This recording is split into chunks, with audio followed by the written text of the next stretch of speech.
अगर अल्लाह के नबी ना होते तो ये ज़मीन होती, ज़मीन तो ज़मीन कायनात ना होती। याद मुस्तफ़ा ही में लुत्फ़ शादमानी है, जिंदगी सुहानी है, मौत भी सुहानी है। वो अगर नहीं होते कायनात कब होती, गोया ज़ात अहमद ही दो जहां के बानी है, गोया ज़ात अहमद ही दो जहां के बानी है। पूरी ज़मीन अल्लाह के रसूल की है। हमारी तसल्ली है ये, हमारी तुम्हारी। मैदान ईदगाह के अल्लाह के नबी के मैदान है वो। यहां पर किसकी चलेगी? अल्लाह के नबी की चलेगी। और ईदगाहों के मैदानों का एक फसाद मैं बताता हूं आज आपको। शायद इससे पहले आप सुने हैं कि नहीं सुने हैं। सुने हैं तो मैं आपको सलाम करता हूं, कहने वालों को सलाम करता हूं, उनकी कदम बोसी व 10 बोसी करता हूं। अगर नहीं सुनाए और नहीं सुने हैं तो आज सुन लो मेरे दोस्तों। ईदगाहों का सबसे पहला फसाद क्या है? पहली सफ में बैठने वालों पर ईदगाहों में जुल्म होता है, जुल्म।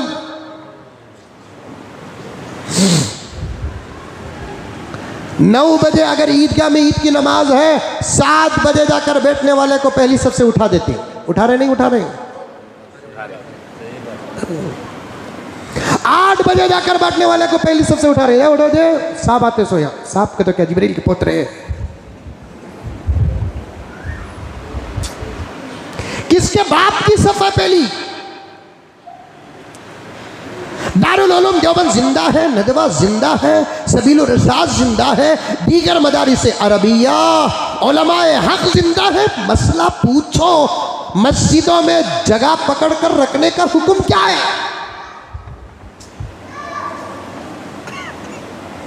बाहर के जुल्म नजर आते हैं, अल्लाह के घरों में, अल्लाह के मैदानों में जुल्म होता है, कभी इसके बारे में तवज्जो नहीं होती है।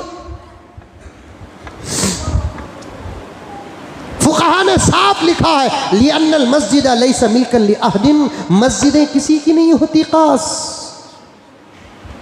अगर अल्लाह करे कि महबूब एक शानदार मस्जिद बनाते हैं, तब भी मस्जिद उनकी मिल्कियत नहीं। बादशाह 1 करोड़ की मस्जिद बनाते हैं, तब भी उनकी मस्जिद नहीं। वो बनाने तक की जिम्मेदारी होगी, बनने के बाद वो मस्जिद में एक आम मुसल्ली बनकर रहेंगे, कोई हुकूमत उनकी मस्जिद में नहीं चलेगी।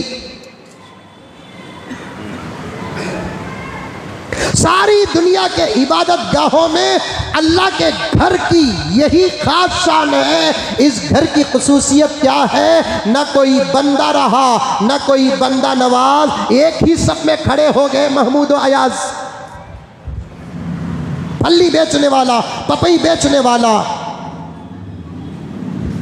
तरबूज बेचने वाला, नमाज अजान सुनकर सीधे मस्जिद को आता, वुजू करके आकर बराबर यहाँ पर बैठ जाता है। और मस्जिद के सदर साहब आते हैं, 1 मिनट की 2 मिनट की रत्ती आते हैं, उनको वहाँ जगह मिलती है, इनको यहीं बैठना पड़ेगा, उनको वहीं बैठना पड़ेगा। इसी का नाम शरीयत है।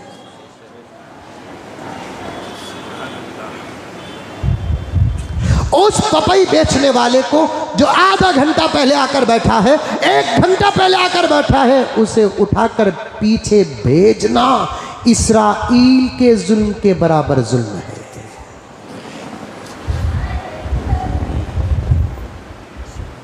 ये कोई इंसाफ है? मसाइल की किताबें खोल कर देखो, पूरी मस्जिद में एक ही आदमी की जगह तय है, उसका नाम है इमाम। कह दो सुभान अल्लाह। पूरी मस्जिद खचाखच भरी हुई है, 1 मिनट बाकी है नमाज के लिए। अपने घर से निकलकर इमाम साहब आते हैं तो जहाँ जगह मिलती वहाँ नहीं बैठेंगे, क्योंकि तुम्हारी जगह को तुम इख्तियार करना पड़ता है। इमाम की जगह का इंतखाब इमाम नहीं खुदा रसूल की है।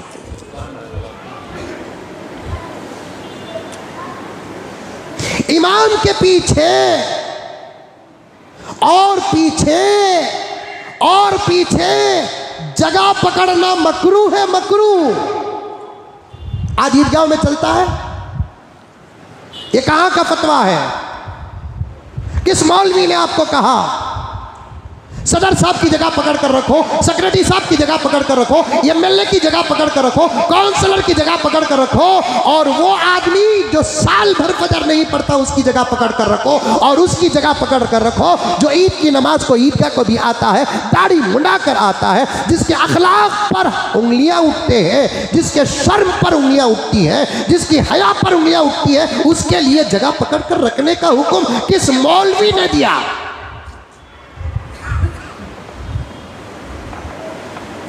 इतनी भी गुंडागर्दी, रोबदारी और जुल्म।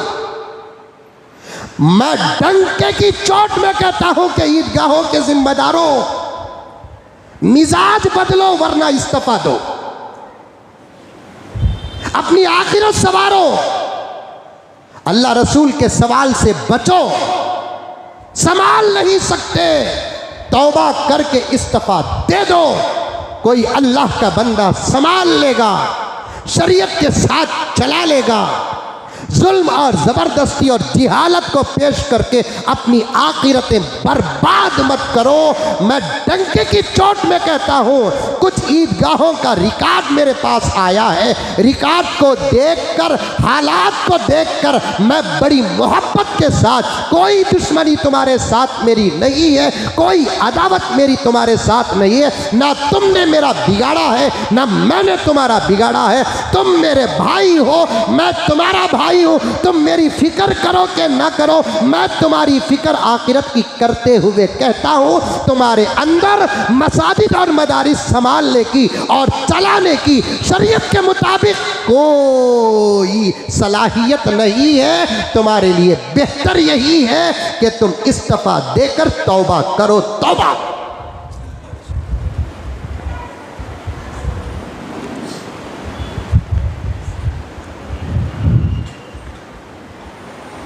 तुम अपने घर के बड़े बन जाओ, बीवी बच्चों के बड़े बन जाओ। इदारों के बड़े बनने की सलाहियत आज 100 में नहीं, 10,000 में एक के पास भी नहीं है। मसला है, दिखाऊं अभी किताब दिखाऊं, किताब दिखाऊं। 10-12 उलमा पर मेरी नजर पड़ रही है। जुमे के बाद बैठो, इनके सामने मैं किताबें उठाकर दिखा दूं। पहली सब में जगह पकड़ना जायज हो कि ना जायज है मैं बताऊं आपको। 9 बजे मस्जिद है, 8 बजे आकर अल्लाह का बंदा बैठा है पहली सब की फजीलत पाने के लिए। हजरत उमर फरमाते, मुझे इमामत न मिलती तो मैं पूरी जिंदगी पहली सब का मुसल्ली होता।